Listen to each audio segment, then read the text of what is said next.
Hey guys, this is Seb Sanford, and I'm here to talk about some of my favorite highlights from 2018. My favorite movies, my favorite songs, and everything I've done in and around England and Toronto, Canada. So, okay, let's get this thing started.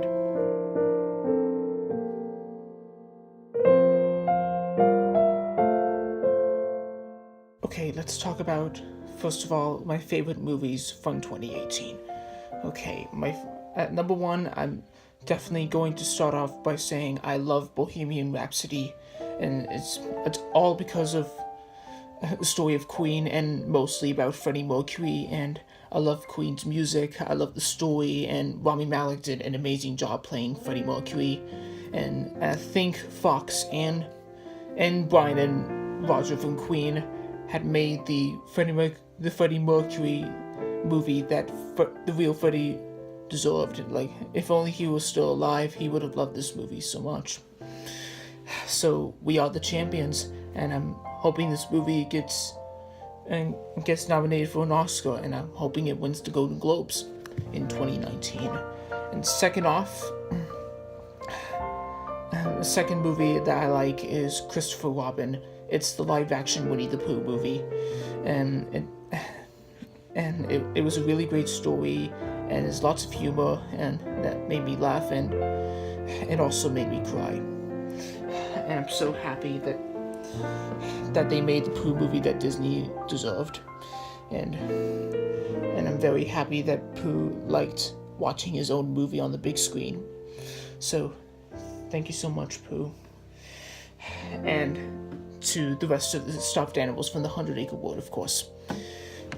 Next off, I loved Avengers Infinity War. It's the combination of all the Marvel heroes in the MCU, and this is actually part one of the Infinity War. So part two, it's coming out in April, and I'm so looking forward to it. It's titled Endgame. I don't even know what Marvel and the Russo brothers mean by Endgame, but we're probably gonna try and figure that out in the second trailer, and probably during the Super Bowl, or maybe in March. We're a couple months behind. We're a couple months away from Endgame, but I loved Infinity War so much, and it's a great story, and I know what happened at the end, but I don't want to spoil it for any of you who haven't seen that film. Anyways, go check out Infinity War if you haven't watched it yet, and then you'll be able to go see part two. Okay, next up, I definitely love Deadpool 2. Me and my brothers, we absolutely love the Deadpool movies, and Ryan Reynolds, he's Canadian, and he managed to pull off a humorous version of a Marvel X-Men movie, and I absolutely laughed out loud in front of the PG-13 release of the movie Once Upon a Deadpool. And I'm glad they bleeped out all the F words, and they swapped it for things like fudgeticle, like fudge, like the toffee, maybe something like candy. I think. Anyways, let's get on with the list. I also like Black Panther, and it's the first African American superhero in a fictional place called Wakanda, and I'm pretty sure they might make a sequel for Black Panther very soon in the coming years. And I also loved the origin story for the Transformers franchise. It's Bumblebee, and I think they managed to save the Transformers franchise because some people thought that the other 5 movies, probably didn't work out so well. But Bumblebee, this is the movie that saved the franchise, and I'm quite happy with what they've done with it. And I also loved the new Han Solo movie. That's this next Star Wars prequel in the anthology series. Alden Ehrenreich, he managed to pull off his best version of Han Solo, and I'm very happy. And I'm very happy that Ron Howard decided to direct the movie to replace Phil Lord and Christopher Miller. And I know that some people gave it mixed reviews, but I mean, that's cool with me. But Han Solo, I think that's one of my favorite prequels in the Star Wars franchise, and I'll definitely watch it again on Blu-ray. What else? I also liked Mamma Mia 2.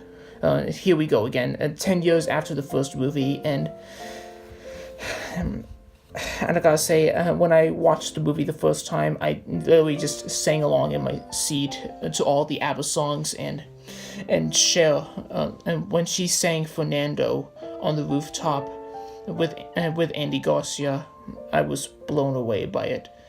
And I finally managed to listen to her ABBA cover album Dancing Queen, and this is what she wanted to do after doing Mamma Mia 2, right? Do an album of ABBA songs, and I kind of liked Mamma Mia 2. How about two more movies on my list? Okay. I liked A Quiet Place, and it's the movie about a family living in silence due to deadly creatures who hunt by sound, and they had to speak in sign language because if they made one tiny sound, they could get killed by these deadly creatures. But I think it was a clever idea to make a film about a family living in silence, and I think that movie deserves an Oscar nomination, or maybe a BAFTA nomination. And I think John Krasinski managed to pull it off alongside his wife, Emily Blunt.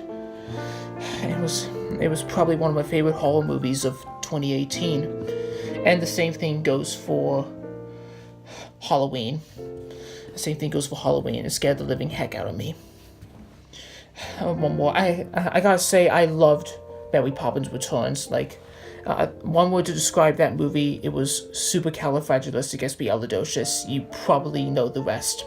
And it's a new story, and the songs in it are amazing, and I think it deserves an Oscar nomination, and should win about 1 or 2 Golden Globes, but I don't mind who wins, but it's...